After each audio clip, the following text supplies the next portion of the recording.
mbabwire uyu mugabo bita Yesu ntabwo ari umwiga mu bintu akora,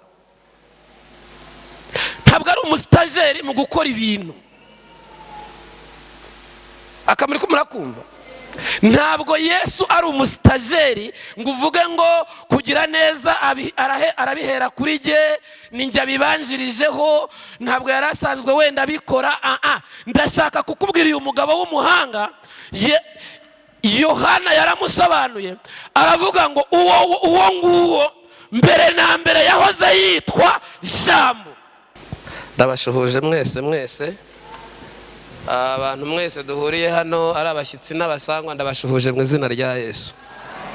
Nitwa Cyprien Hakizimana, nkorera umurimo w'Imana mu itorero rya Kacyiru, aho niho nyobora. Ndashimira umushumba uduhaye ikaze muri uyu mwanya kugira ngo tuganire ijambo ry'Imana, ariko ndanashimira by'umwihariko korari Imanda. Imana ibahezagire mu izina rya Yesu. Kuwa gatanu twari kumwe, n'uyu munsi duhuriye aha ngaha bahasohokeye, no ku cyumweru tuzaba turi aha ngaha.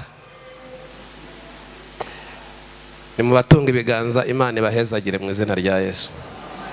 Amen.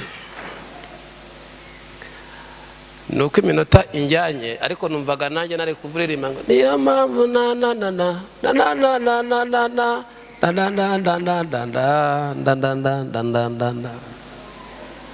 ubwo se mwanyunganiye mugashyiramo utuntu nibura duke.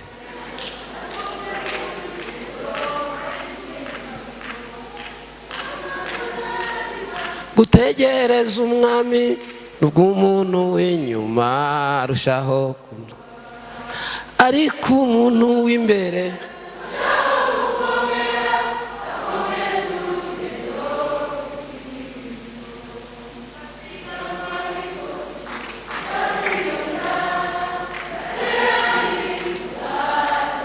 shaka gusingira.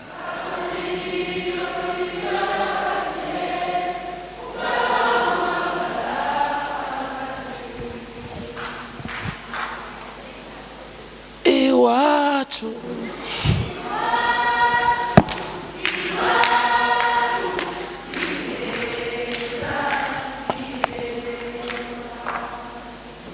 munyemerere nange ubutumwa bugufi cyane. Nzavuga neza ku ntego ku mabuye y'urwibutso ku cyumweru. Ubu ntanga ubutumwa bugufi kugira ngo twubahirize cya gihe dufite. Ni ubutumwa Imana impaye. Hagati aho muri iki cyumweru mwabonye ya maboko yarakomeje kakaza. Andi makuru mbazaniye rero ari mu butumwa bwiza bwanditswe na Luka, igice cya 5 umurongo wa 13. Mvugeho utuntu duke ubundi dusenge.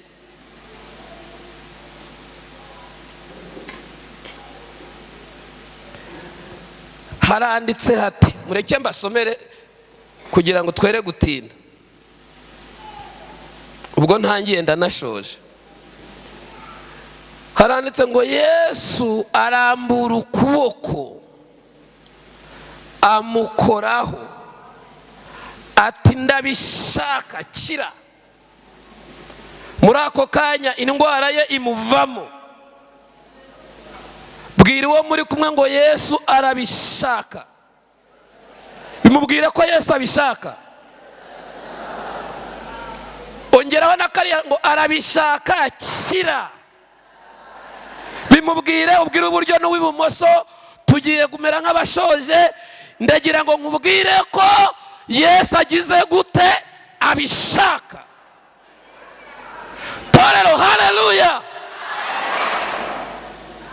Kubera iki Yesu abishaka? Umuririmbyi wa 45 yaravuze ngo ariko iby'Imana ishaka nibyo nkwiriye kugira gute gukora. Iby'Imana ishaka ntibijya bihagarara. Iby'Imana ishaka ibishakira inzira. Iby'Imana ishaka ibishakira aho biri bunyure. Iby'Imana ishaka ntibibura amarembo bicamo. Yesu aravuze ngo ndabishaka kira. haleluya. Mbabwire, uyu mugabo bita Yesu ntabwo ari umwiga mu bintu akora, ntabwo ari umustajeri mu gukora ibintu. Akamuri ko murakumva?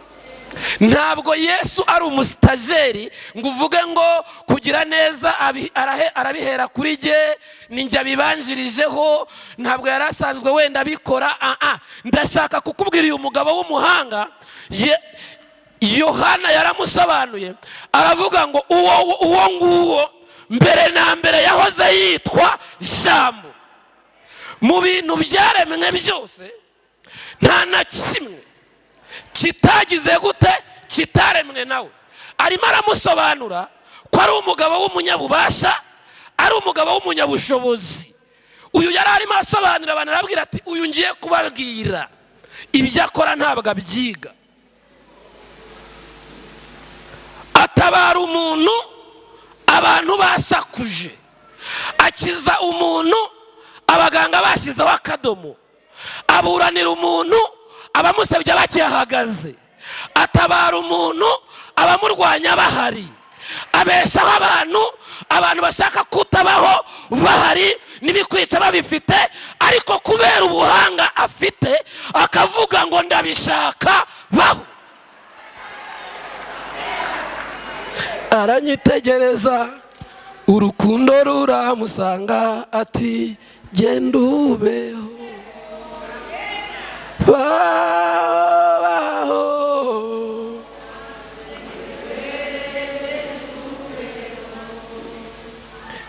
Ndagira ngo nkubwire ngo uyu ntabwo yiga ibyo akora. Uyu mugoroba uhuye n'umutekinisiye muri icyo kibazo, umuntu ukingura agakingura ahantu hakinze. Iyo tubona akanya tuba duhamagaye Petero byadukerereza akagusobanurira ukuntu akingurira umuntu, abakomando bamuhagaze hejuru, akagusobanurira ukuntu akura umuntu mu rupfu yarugezemo. Ahita akubwira ati niba uzi neza ko Yesu abishaka ibyo biraba, abarozi batabishaka, abakwanga batabishaka, ariko Yesu arabishaka bigire gute bibe. Torero haleluya, arabishaka shira. Iyi Mana ni Imana ya kera, ni Imana ya vuba, ni Imana ntabwo yiga kurera ipfubyi, isanzwe bikora. Ntabwo yiga gutanga urubyaro, hari n'abandi yaruhaye. Ntabwo ari Imana, ntabwo ari wowe uje kugukorera wasitaje ngo utekereze ko byakwanga. Iherutse gukiza abarwayi. Ye data we, muratuma mpamagara uwo bita Saduraka na Meshake na Abedenego, ababwire ko iyo Mana itiga gukiza no mu itanura ry'umuriro, imanura kizimyamwoto, abawucanye baraho bakireba. Torero haleluya, bakireba bahagaze baharyamye, bakawucana bakawenyegeza bagashyiramo amafaranga bakongeramo. Nimutegereze ko bazacana nk'uryo wo kwa Nebukadinezari. N'iyu munsi imiriro barayiducanira, kuko inkwi zo mu iki gihe ziri amoko menshi. Bafite amoko menshi y'inkwi bacana. Hari ucana iz'ikene wabo, hari ucana icyuko biganye, hari ukubwira ati twavuye Samuweya.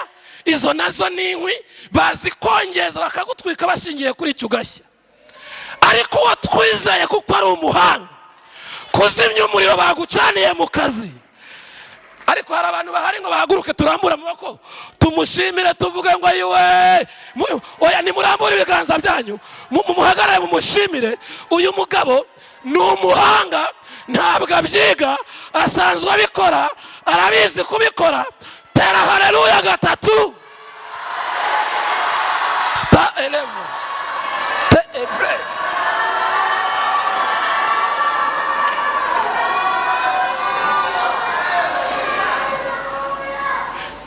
hari ibyo yiga. Ntabwo Yesu ari umunyeshuri. Abwiye umuntu wari urwara aramubwira ngo njyewe ndabishaka.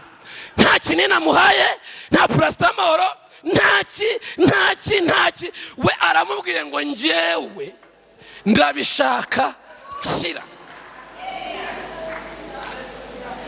Bwira ngo Yesu arabishaka. Arabishaka ubaka cya kibanza cyawe. Arabishaka kakazi kabone. Arabishaka rya deni ryishure. Arabishaka abakurwanyije ntacyo bari bugutware. Arabishaka abakuvuze n'abarabavuguruje. Arabishaka muri iri teraniro ndumva mpanuriye umuntu kandi.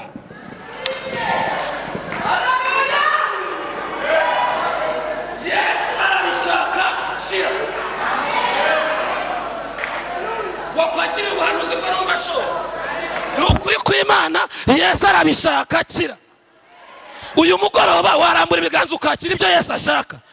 Arabishaka mubone, arabishaka nabikore, arabishaka tabarwa, arabishaka abona Imana, arabishaka yibone, arabishaka tore, arabishaka nawe akira, arabishaka.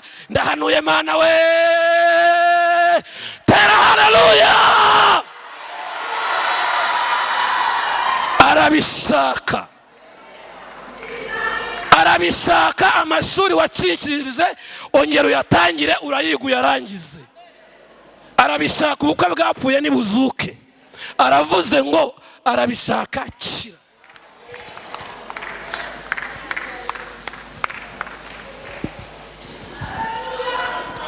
Ababyishe ntibavuganye n'Imana.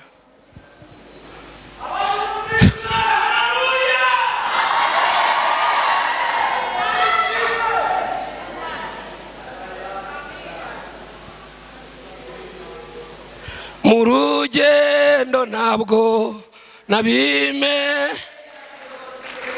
ariko nzikonza.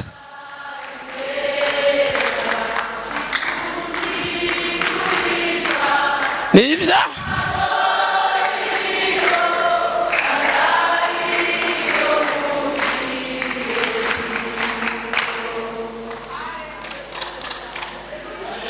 torero ndakubwiye ngo arabisha.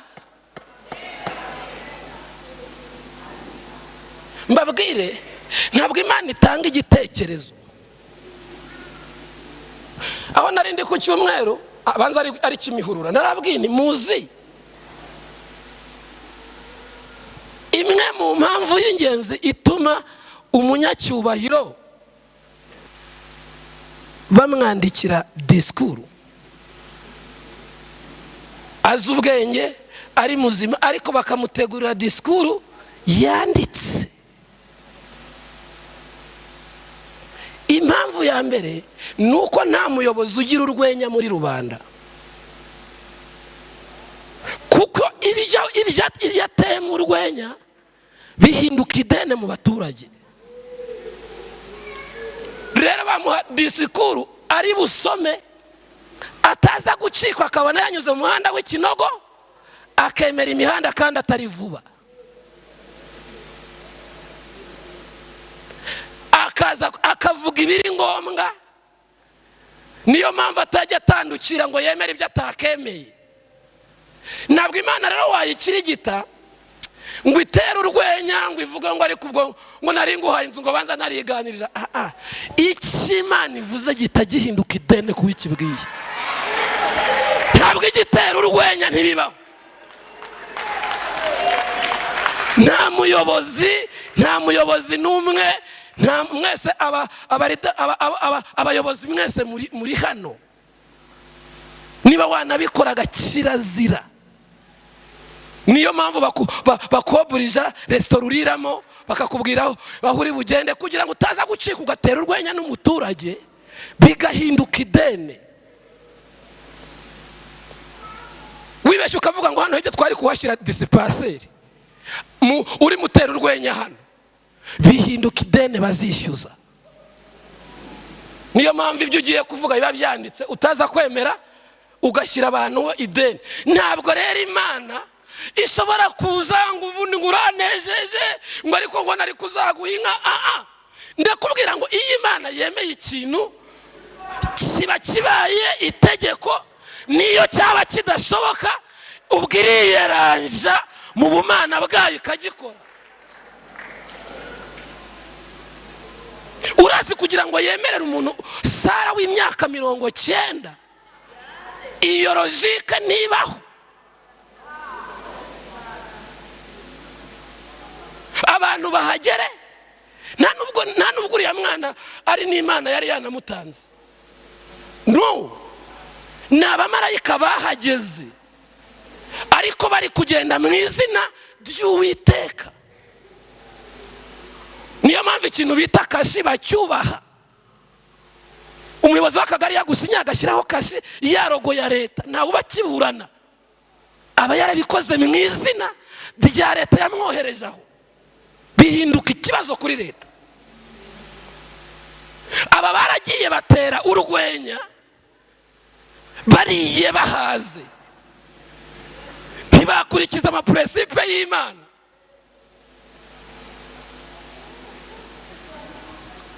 Baraje baravuga ngo ariko ngundi mwaka nk'iki gihe nguzabyara umwana w'umuhungu. Kubera ko bagendanye kashe na autorite y'Ubumana, bihinduka idene kuyabohereje.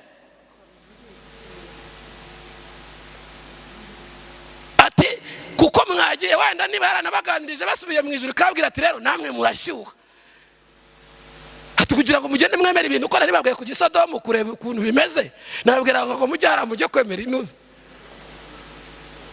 Ariko kuko Imana ivuze itagitera urwenya, iravuga ati ubwo mu ijuru tugize akazi kenshi kandi twiteye, tugomba gukora ku buryo Sara abyara umwana twemeye. Ntabwo rero Imana ikiganira.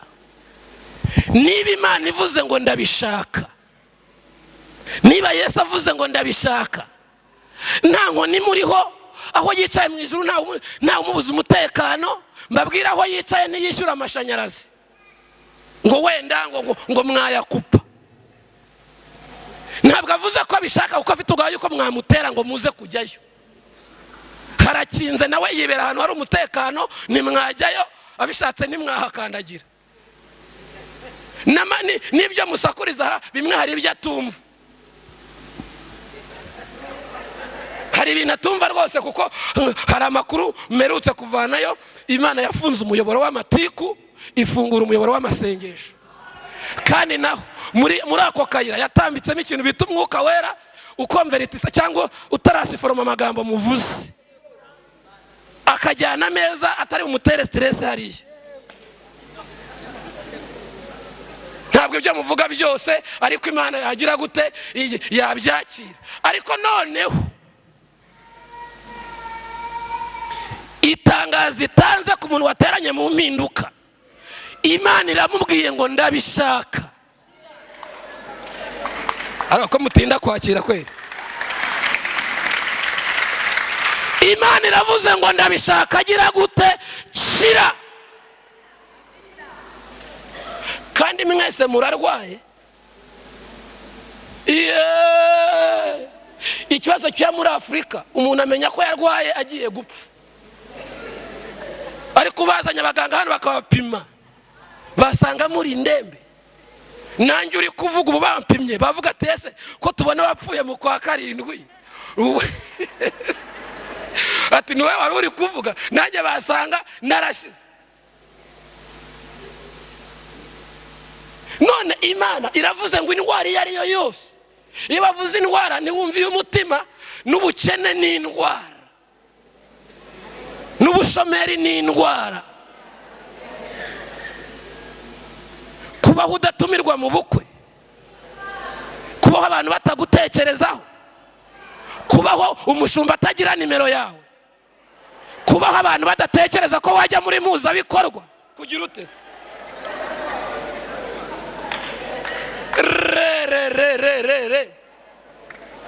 Ninde ufite amafaranga hano utajya muri muzabikorwa? Ko twabagerekeranya turi babiri muri babiri tukarenza 16. ariko kubera uburwayi urwaye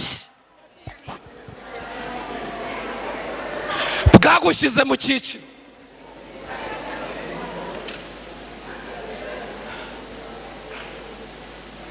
ubwo se wowe kuba marene ntiwabishobora ukifotozanya n'umugeni? mbwira umuntu amara imyaka 20 ashatse ataragira umuntu umugirira icyizere ngo amubere marene. Ntukizizwe neza se?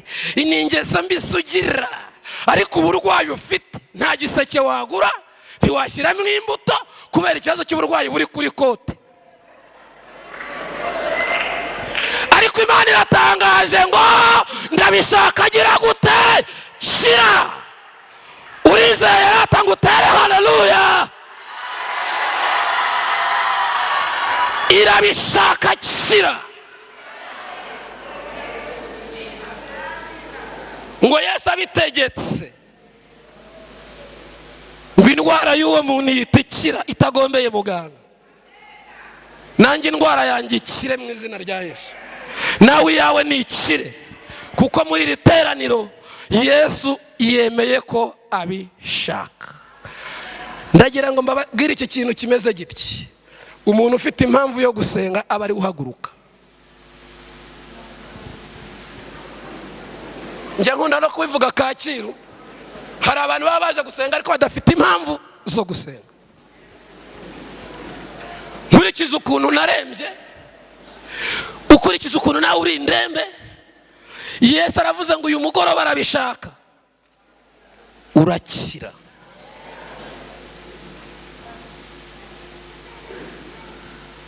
Umva icyifuzo ngufitiye. Ni ukuri ko Imana hari umuntu ushima hano agashima ishimwe yashimye 2021 agahora ari ryagarukamo.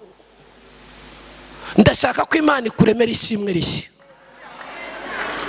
ukababwira ikintu batari bazi kandi kivugira. Ibyo kuvuga ngo urashima ngo yaguhaye agakiza ku buntu, ubundi se wari kukagura?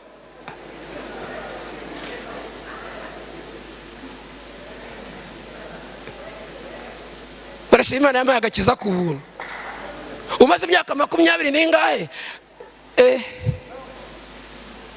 Naryo nishimwe mu mutima, ariko se nishimwe rya public. Why? Wumvaga wari kukagura ukavuga ati jewe baranguraniye nari nayazanye kukagura, ariko ndashima ko bakamereye ubuntu.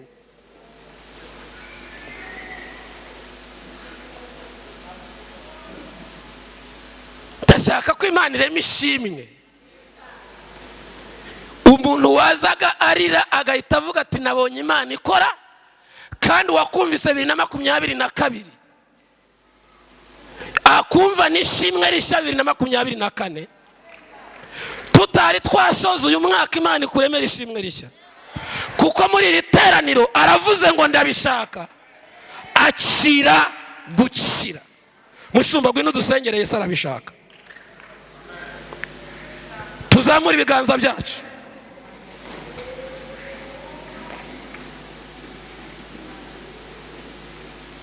Zamura ibiganza byacu uyibwire ngo ubwo ubyemeye birakoreka. Ubwo ubyemeye cya cyumba kitagira plafond ndayishyiramo. Ubwo ubyemeye bya bintu natangiye bigahagarara bigiye guhaguruka. Ubwo ubyemeye ukaba ubishaka, Yesu aravuze ngo arabishaka ubukwe bwawe ni bube, arabishaka abana bawe nibige, arabishaka kira. Tugiye gusenga Imana. Dafite impamvu mwami wawe. Tugiye gusenga Imana, ariko ibyo wumva wabwira Yesu bitondeke ku murongo.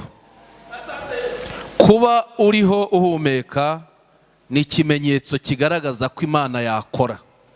Ejo bundi turi mu rugendo na bene data tugiye gutabara, umuntu arampamagara mu gitondo kare ambwira umubyeyi wabo wari uzindutse kare agiye kwa muganga kwivuza, ageze mu nzira mutira mugonga ahita apfa.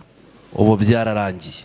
Kandi nawe ushobora kuba waragiye kuri moto nyinshi, cyangwa warahuye nazo, cyangwa waragiye mu modoka, cyangwa warahuye nazo, ariko kubera ko hari icyo Imana ishaka kugukorera, hari indwara ishaka kugukiza, niyo mpamvu uyu mwanya ugiye kwivuga mu izina.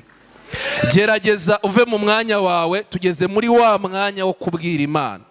Ibintu by'Imana ni ukwicisha bugufiya tukayibwiza ukuri, nta tekinike zirimo, iratuzi neza. Uburwayi dufite bwose turabuzi, ariko twabubwira Imana, kuko yo ngo irashaka kudukiza muri iri joro ry'impinduka. Yaje iri hano. Zamura ibiganza byawe dusenga Imana. Zamura isengesho ubwira Imana. Uburwayi bwose buvuge, nubwo bwaba ari bwinshi, afite umuti wo kubukiza. Ntiwirengagize na bwa bushumeri umaranye igihe, ntiwirengagize na cya kibazo kiri mu rugo, ntiwirengagize na cya kindi, ntiwirengagize n'icyo mu kazi, ntiwirengagize n'icyo abaturanyi, ntiwirengagize ko wambaye n'ubusa unasonje. Arashaka kukugaburira. Yesu arashaka kukwambika, arashaka kukuremera ubuhamya bushya, arashaka kukugenda imbere, arashaka kuringaniza ibitaringaniye, arashaka kugukorera imirimo, arashaka kukwambika. Dore wambaye ubusa, arashaka kugukiza urubwa, arashaka guhindura amateka yawe, arashaka kugusiga ubwiza, arashaka kukugenderera, arashaka guha abana bawe ubwenge, arashaka kugendagenda mu muryango, ibyasenyutse akabyubaka. Niwe muhanga wubaka ibyasenyutse akabishyira ku murongo neza. Turi imbere yawe Mana muri iri joro ry'impinduka. Abagabo turahari, ababyeyi barahari, abakobwa barahari, abasore barahari. Ijambo ryawe ritubwiye ko ushaka kudukiza, ijambo ryawe ritubwiye yuko hari ibyo ushaka kudukorera. Muri uyu mwanya n'ikibazo buri wese afite turakikweretse. Uzi ibibazo tumaranye iminsi, uzi ibibazo tumaranye imyaka, uzi aho dutuye, uzi aho turara, uzi amarira ya bamwe, uzi agahinda ka bamwe. Muri iri joro ry'impinduka ururuka Mana, ururuka Mana. Ndakwereka ibibazo by'imiryango, utumye kuri bariya abagabo, utumye kuri bariya abagore. Ubaka imiryango irimo irasenyuka, imbaraga z'abadayimoni zinjiye mu miryango, izo turazirukanye mu izina rya Yesu. Turazirukanye. Imbaraga z'abadayimoni zinjiye mu bana, zikabateza kutumvira ababyeyi babo, zikabateza kwitwara uko bashaka. Bariya abadayimoni turabirukanye mu izina rya Yesu. Twirukanye abadayimoni mu bana, turabirukanye mu izina rya Yesu. Twirukanye abadayimoni mu miryango. Hari imiryango abantu bavukamo ifite za karande, izo mbaraga z'abadayimoni zajengereje abantu bawe, turazitwitse muri iri joro ry'impinduka. Ntwitse aba badayimoni bajengereje uyu mubyeyi, bajengereje abakobwa bacu, bajengereje abasore bacu, bajengereje imiryango yacu. Abadayimoni bateza imitwe idakira, turabirukanye mu izina rya Yesu. Abadayimoni bateza imigongo idakira, turabirukanye mu izina rya Yesu. Abadayimoni bateza amaso, abateza mu nda, abateza amaguru, abateza amavi, izi ndwara zose turazirukanye mu izina rya Yesu. Abantu barwaye uburwayi butandukanye, ariko kuko tugize umugisha muri iri joro ry'impinduka, turinginze irukana indwara. Nsaba umuntu wese akore aho arwaye. Uyu mwanya tugiye gusengera indwara. Kora aho urwaye, tugiye kugusengera. Niba hari n'uwawe urwaye utaraha, ukabuza aho arwaye, hakora, tugiye gusengera indwara. Ibiganza bya Yesu biracyakora ibitangaza. Niba twaje imbere y'Imana koko twaje imbere y'Imana ikiza indwara, tugiye gusengera indwara. Mana tuributse ubwo wari ugeze ku kidendezi cy'Ibetesayida wakoze ibikomeye. Hari umurwayi wari ufite uburwayi, yari umaranye imyaka 38, ariko ugeze kuri we uramubwira ngo nikorere uburiri bw'agende. Muri iri teraniro dusengeye indwara z'amoko yose. Indwara yawe yibwire Kristo niwo kwikiza. Kiza ubu burwayi bw'umutwe, kiza ubu burwayi bw'umutwe, kiza ubu burwayi bw'umutwe, kiza ubu burwayi bw'umutwe. Ushoboye gukiza umutwe. Kiza ubu burwayi bw'amatwi, ufite ubushobozi bwo gukiza amatwi. Kiza uburwayi bw'amenyo, kiza uburwayi bw'amaso, kiza mu mihogo, kiza mu gatuza, kiza mu migongo, kiza mu mbavu, kiza amaguru, kiza ibirenge, kiza izi ndwara zose zatwiboheyeho turazirukanye. Izazanywe n'imbaraga z'umwijima, izo turazirukanye mu izina rya Yesu. Turazirukanye mu izina rya Yesu. Muhereza Imana icyubahiro ko ikijije indwara. Zamura isengesho ushimira Imana ko hari uburwayi ikije muri iri teraniro. Mana uracyakiza indwara, turagushimiye ko ari wowe ubikoze. Nta wundi ubikoze, ni wowe ugenze muri iri teraniro ugakiza. Turabigushimiye.